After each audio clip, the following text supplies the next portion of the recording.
Hey boys and girls, how are you? I am here to show you a really fun technique, and it involves, believe it or not, sidewalk chalk.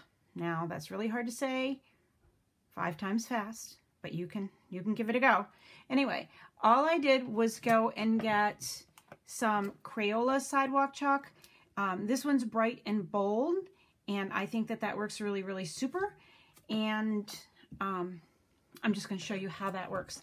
Now I laid out some colors over here, so I've got my tools ready to go. I'm going to show you a list. This is what it looks like when you're done and it's all dry. I'm going to put those aside. So let's start by beginning with some of the most important things.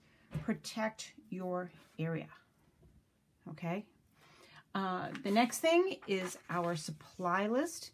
We're doing chalk paper marbling. The supplies that we're going to need are sidewalk chalk, a shallow rectangular pan. This is what mine looks like. It's just a Tupperware container.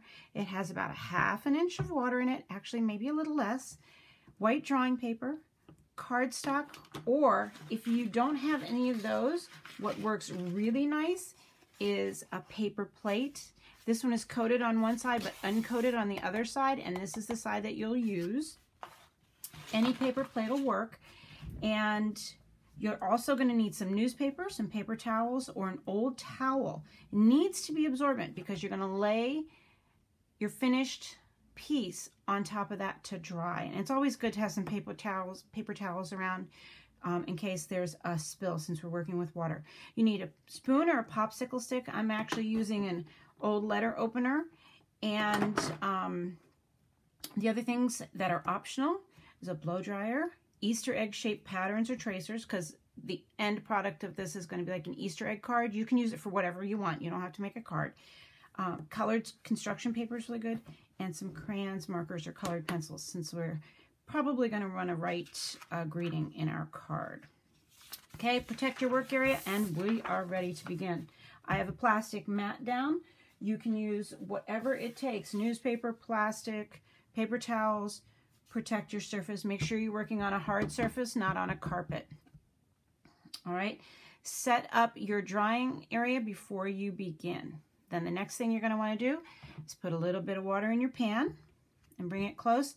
Set your colors out that you want to use so that you're not digging in the box, and have your paper cut to size. I have, cut out your circle for your paper plate, and then your larger sheets, have those cut and ready to go.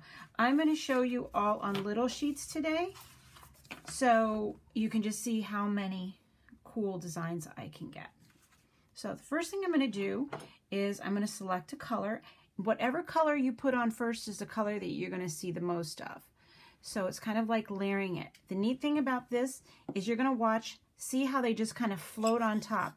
They don't mix together, so you don't have to worry about using red and green and worrying about that red and green is going to make brown. You don't have to worry about that here, because they just kind of sit next to each other in their own little space. So I just kind of scrape that along. Ooh. Sometimes it squeaks and it gives you that funny little feeling. How about a little bit of purple with that one? And make sure you scatter it around a little bit. And then I'm going to put some bright yellow on there too, just to have a little bit of bright yellow. Okay, so this one isn't too covered, but I'm going to lay down 2 small sheets of paper. Lay one down over here. I'm going to lay one down over here. And I'm just going to tap it down just a little bit and make sure that it gets the chalk on it, but don't push down too hard.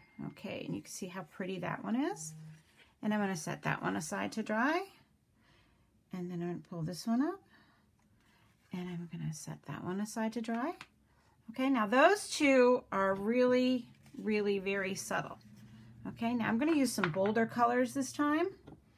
I'm going to put down some blue. Also, I want to mention that you can use the water probably about 3 times before it starts getting too yucky, because everything, after you put your paper on top, everything kind of sinks to the bottom, the chalk that wasn't used. so you don't have to worry about that floating on top again. Okay, and I think I'm going to add, some green to this because I think the pink and the blue and the green will look really great together. Okay, and I'm just going to do one at a time this time. Now this one should have a lot of pow to it because of the colors I chose. Oops. If that happens, don't worry about it. Just don't push it down too far. Pick it up. Ooh, look at how beautiful that turned out. So that was the blues and the reds and the greens, and that's really, really pretty. And again, just set that aside on your paper towel or your old towel to dry. And that's pretty much it, boys and girls. And next up, I'll show you what I made with my paper.